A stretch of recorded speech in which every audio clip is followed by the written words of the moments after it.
What were your thoughts whenever I dropped out of? I told you I wanted to drop out of college and pursue like YouTube and entrepreneurship. Okay, that was heavy. Yeah. My initial thoughts were like, okay, I like the way you handled it.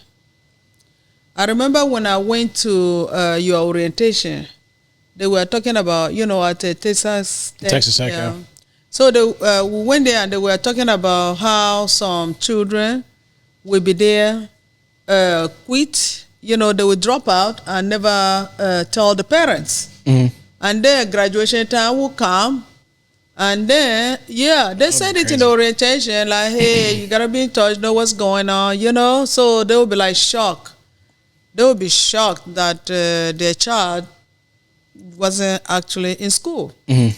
So, that was the first thought, that you could have decided, not to tell me. And then I'm looking forward to graduation. It's like, oh, Ma, I forgot to tell you, by the way. By the way, I stopped that stuff, a year ago. Yeah. So I respected you coming to let me know. And the way you presented it is actually like one of my philosophies too in life, like how they say, make hay while the sun shines. You say, hey, here is what you want to do. You feel like the opportunity has presented itself. So you want to go ahead and seize it. But don't forget, you also told me after that, you just get it going, after that, everything settles down, then you can, you're talking about just a year to go, and the other day, I woke up and I was praying about it, I pray.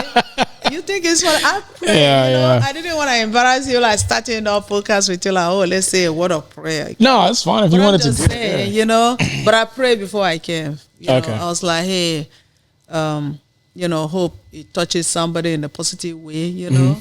So, but anyway, you said, you want to seize the opportunity because certain things present themselves, they don't last. Mm-hmm. So you go ahead.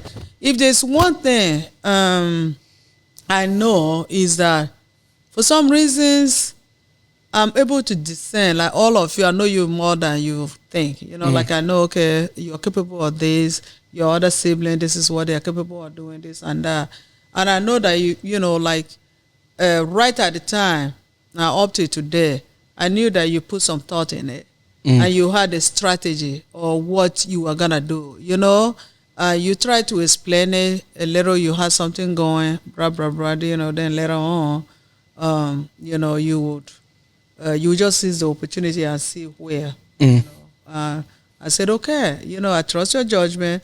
And I trusted your judgment so much, and I still do, because you proved yourself, you've proven yourself over and over that, you are strong and, you can handle adversity.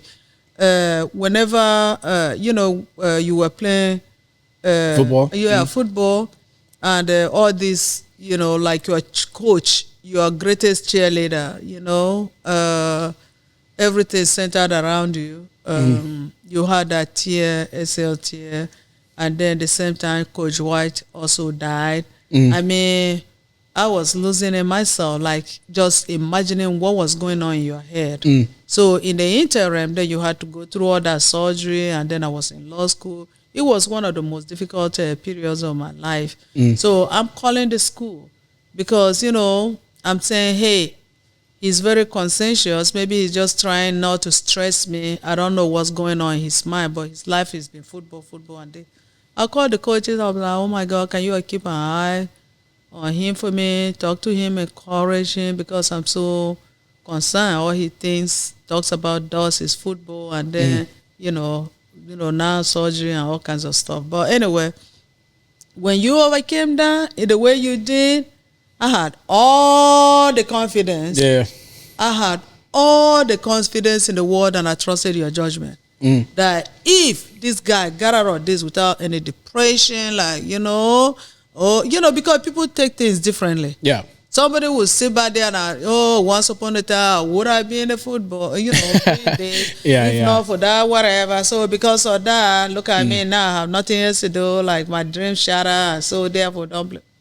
Yeah. So when you told me that, just like even sports, I told you guys, I'm not the parent that will be pushing a child to do what they're not interested in. I can, if you're kind of confused, like on declare major, like the way they do with schools, you are indecisive, then I can, give you a little, you are really good at this. Have you considered this? But when you have a child that really knows what they really want and they're going about it the right way, all you need to do is provide that support. Like, hey, what can I do to help you with it? Like, hey, how can I,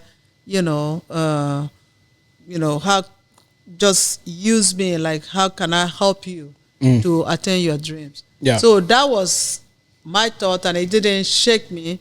The only thing that bothered me was like, he's gonna go back later. And I was worried about your father.